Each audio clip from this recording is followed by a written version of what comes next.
So, Last of Us 2, a very controversial video game that's got people hot and divided. It's got the fan base divided heavily. Some people love it, some people hate it.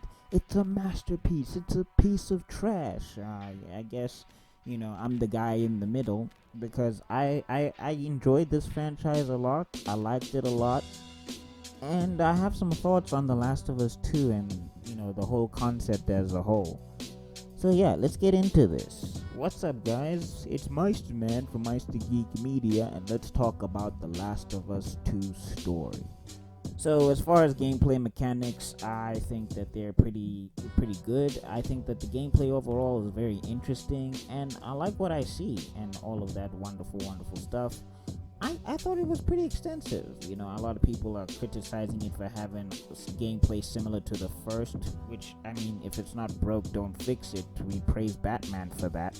But yeah, I am impressed with the game mechanics. So gameplay and all of that stuff, it's not a problem. It's not an issue for me. However, let's get into the actual issue. So this video is going to be broken down into 3 parts. We're going to have section 1, the characters, section 2, the writing, section 3, the message. By the way, spoilers. Section 1, the characters. So let's start with Joel.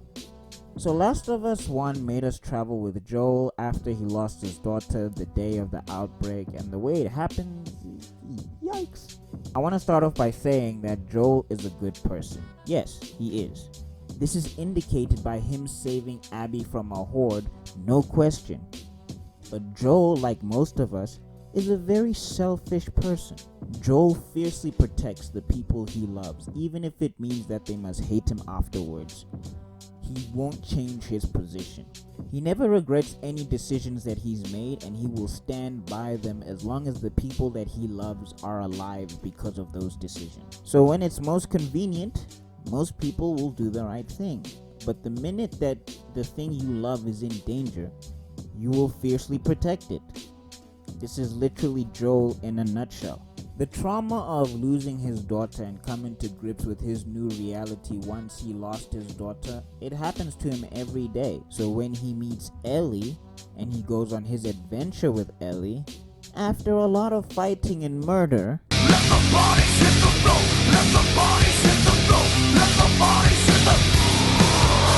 he becomes a dad again. Ellie is the daughter that he could save. When we get to the end of The Last of Us Part 1 with that whole controversy thing, his decision, it makes sense to me. Now, 2 things before we start. 1, they took away Ellie's choice, and that always bugged me. If they had asked Ellie and waited for Ellie to be awake and Ellie said yes, Joel would have had no dog in this fight. That is the truth. So them taking away Ellie's right, it was foul. It was foul, and they knew it. They should have interrogated Ellie's relationship with the apocalypse. Their relationship with the apocalypse and Ellie's relationship with the apocalypse, it's not the same. They're adults, they're grown, they've been living and fighting in this, fighting and surviving for a long time. So I think that they are willing to do whatever is necessary to end all of it by any means necessary, but Ellie is a child who just happened to grow up during the time of the outbreak. So I think them deciding for her is very, very foul. Point number 2. There's a lot of theories going around on this cure.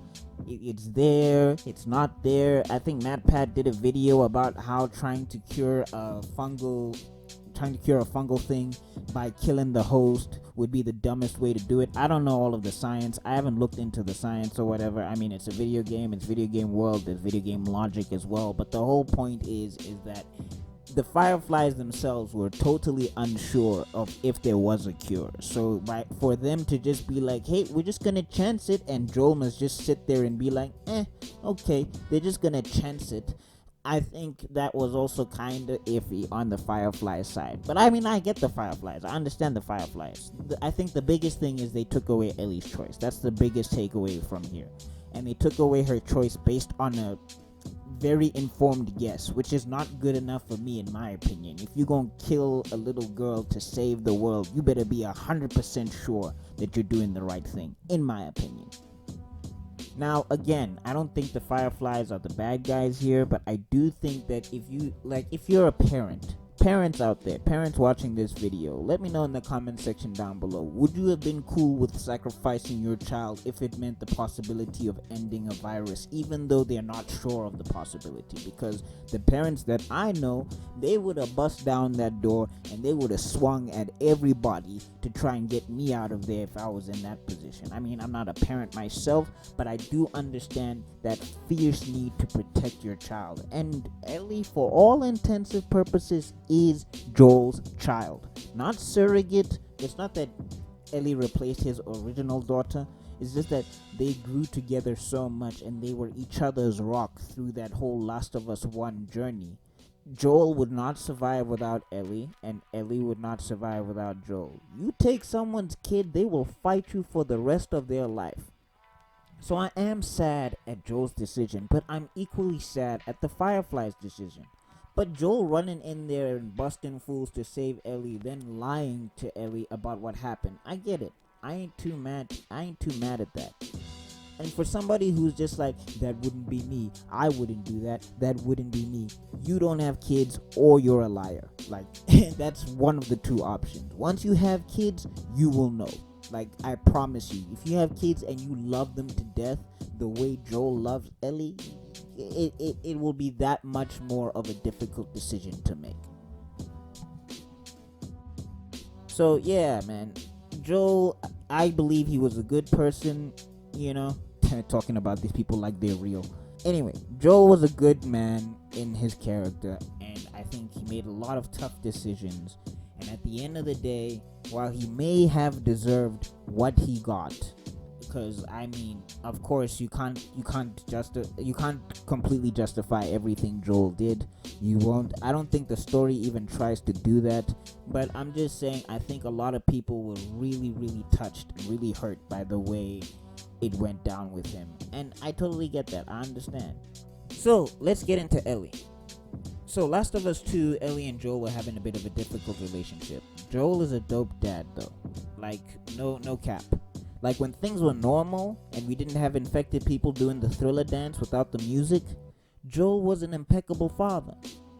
So he meets Ellie when Ellie has lost everything that means anything to her as well. She's angry, she's confused, and she's questioning her survival every day. She has a clear case of survivor's guilt because for some reason she's immune. And just as Joel becomes a dad, she becomes a daughter. Joel was Ellie's rock, the only person who legitimately saw her as a human being, and a little girl at that. They were treating Ellie like illegal cargo, fam. Deliver her here this, and Firefly that.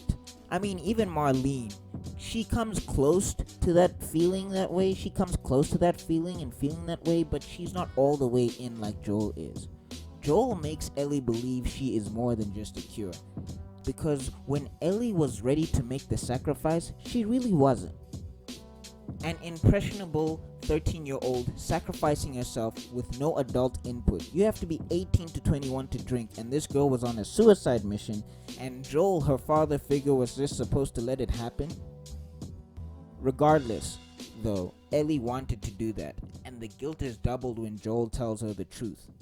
They eventually make up, but it's still running through Ellie's mind that she was supposed to die because it was the only way her life would have made sense. Which is debatable because Jesse and Dina would say otherwise. Ellie rediscovers her love for Joel through guitar lessons and bonding and all of those wonderful things. So when Joel dies, Ellie realizes what Joel really meant to her, and then she's out for blood. There's definitely a lot of suicidal tendencies wrapped up in anger here. And I mean, it gets to the point where it takes her killing a pregnant lady to realize that maybe this revenge mission was not the greatest idea. Especially since she's in love with the pregnant lady. Hello! R.I.P. Jesse, they did you dirty, fam. Hashtag Asian lives in video games matter. Joel, through a messed up scenario, shows Ellie she is a human being. Because if Joel had not done what he had done, Ellie wouldn't have met Dina or Jesse and wouldn't have fallen in love and been a part of a community. It's a little harder to die for some cause when you have stuff to live for, but Ellie in some weird way thinks she has no right to life because she is the cure potentially. Again, the Fireflies were super unsure about that cure, fam. They had no definitive proof it would work. Just wanted to reiterate that. So let's get into Abby. So, Abby lost her parents to Joel in the shootout that saved Ellie. I mean, that's very rough, so I get the revenge aspect. It makes sense 100%. This speaks to one of the truths that everyone is the hero of their own story. What she does to Joel, though, it's personal. It's not about the cure. She takes a golf club to the man's head. She out here thinking she's Tiger Woods' white friend on some 4. You can't hold it against her. I mean, we praise Batman and the Punisher, so why wouldn't she hold a grudge against Joel? And like Joel, Abby is a good person. She's just a selfish person. She loves her friends even when they are confusing, simpish, irresponsible, and undecided. Yeah, I said it. Mel need to get the taste slapped out her mouth. Out here in gunfights when she's having a baby. Are you out your goddamn mind? Hashtag worst video game mom ever. Then we get punk ass Owen. I actually liked Owen until he became a goddamn playboy simp, willing to do everything for Abby and nothing for his kid who is on the way. Trash ass Twilight vampire hair having. Yeah, Owen can non-consensually gargle these nuts. Anyway, back to Abby. So Abby's morality really shows when she comes into contact with Yara and Lev. So Yara saves her, and through that meeting she discovers some guilt and some remorse. Through their arc, she tries to validate her humanity once more.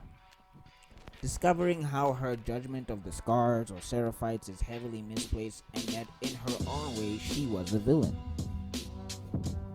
Side note, Abby built like Kodo Khan.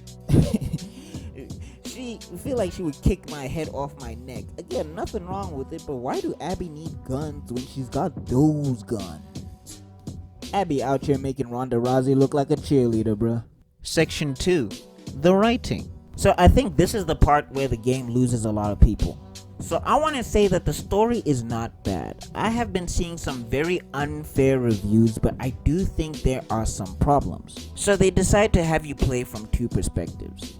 Ellie and Abby, with Joel being the catalyst. As I said, Joel killed Abby's dad. So Abby kills Joel and Ellie wants Abby dead. Winning revenge formula. Nice and ice cold. So this story is super ambitious.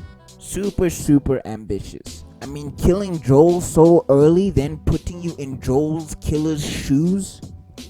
You have to be a tight story to pull that off. You have to really walk the tightrope there. You have to really make sure you nip everything in the bud. And I think that's where The Last of Us 2 falls apart. The biggest problem that this game has in terms of story is that it undercommits or it overcommits. Now again, Joel, Ellie, and Abby are good people, but they are very selfish people. That is the truth. Abby is no better than Joel, Abby is no better than Ellie, and vice versa. Abby killing Joel was something she wanted. It was not because of a cure. Otherwise, it would have just been a bullet to the head and it would have been the end of the story. Not the end of the story still, but I'm just saying. She beat him when he was already dead. Abby made it personal. It was personal for her. It was not because they took away the cure from the Fireflies. Now this is where the problems come in.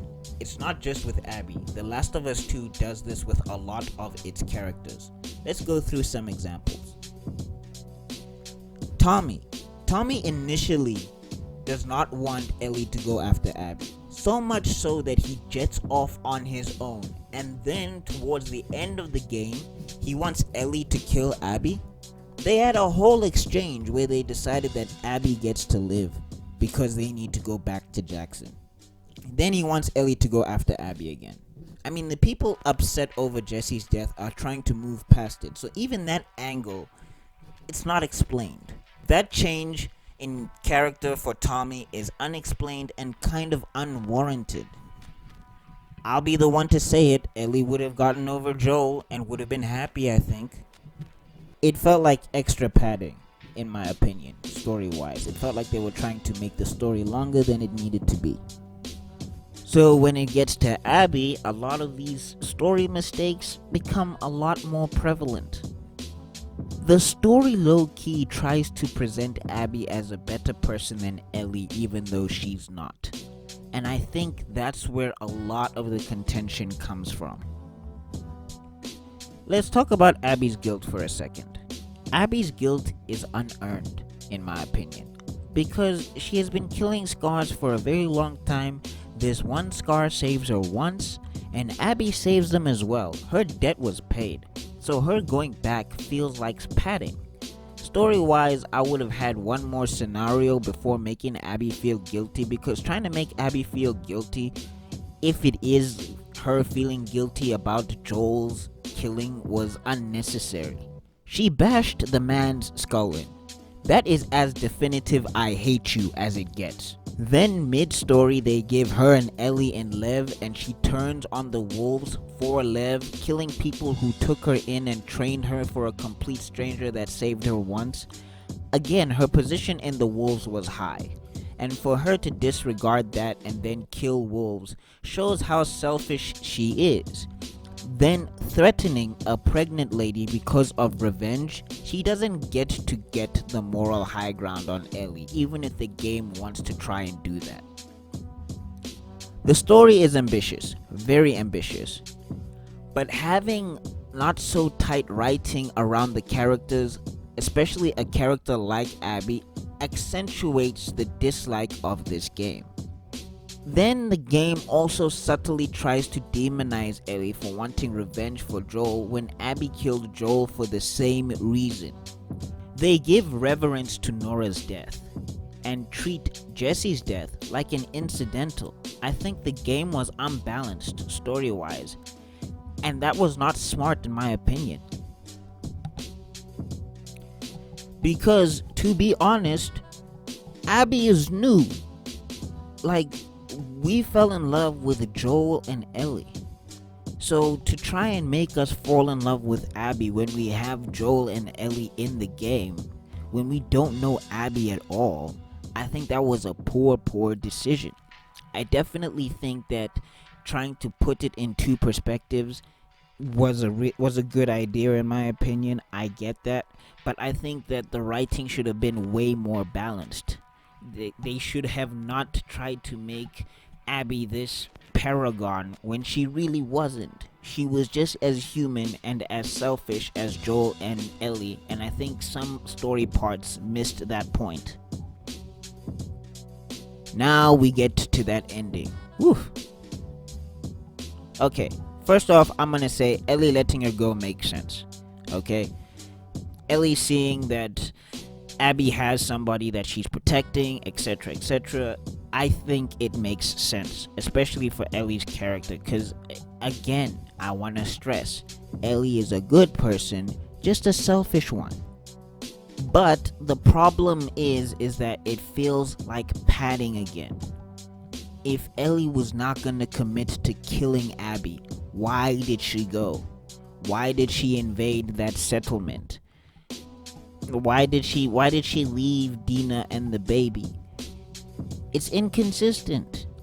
If the writers were going to have people commit to their decisions, I think we would have had a stronger story. But the writers constantly, at every turn, make an ambitious decision and then undercut it.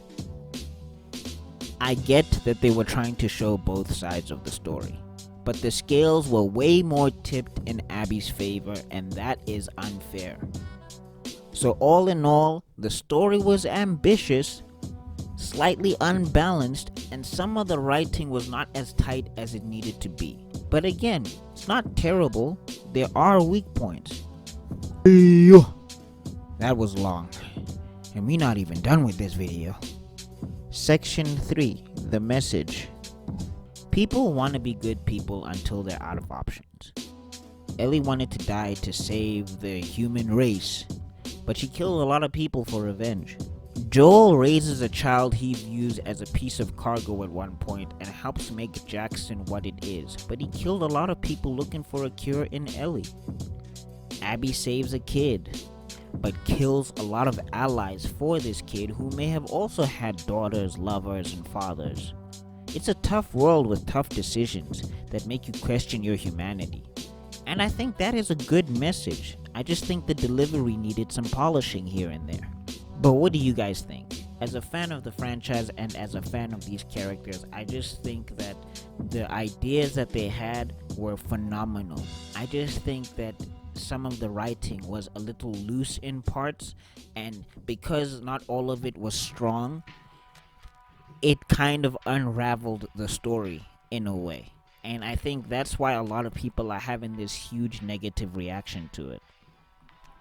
But let me know what you guys think in the comment section down below. If you've played the game, let me know how you're feeling about the game in general, and let me know if you agree with me or disagree with me in the comment section. I'd like to open some discourse about this. I'm not afraid of debate and everything, and I'm open to having my mind changed on all of these points that I've made in this video. You know, let's talk about it, Meisterville. Let's talk about it. Thank you for making it to the end of this video. You are a legend. Woo! This one was a long one. But if you like this video, on the screen right now, I have my latest video. I got a playlist, and you can click on my icon to subscribe. Remember to ring the bell if you do subscribe, and I'll see you all in another video because Meister Man's gotta be out. Peace.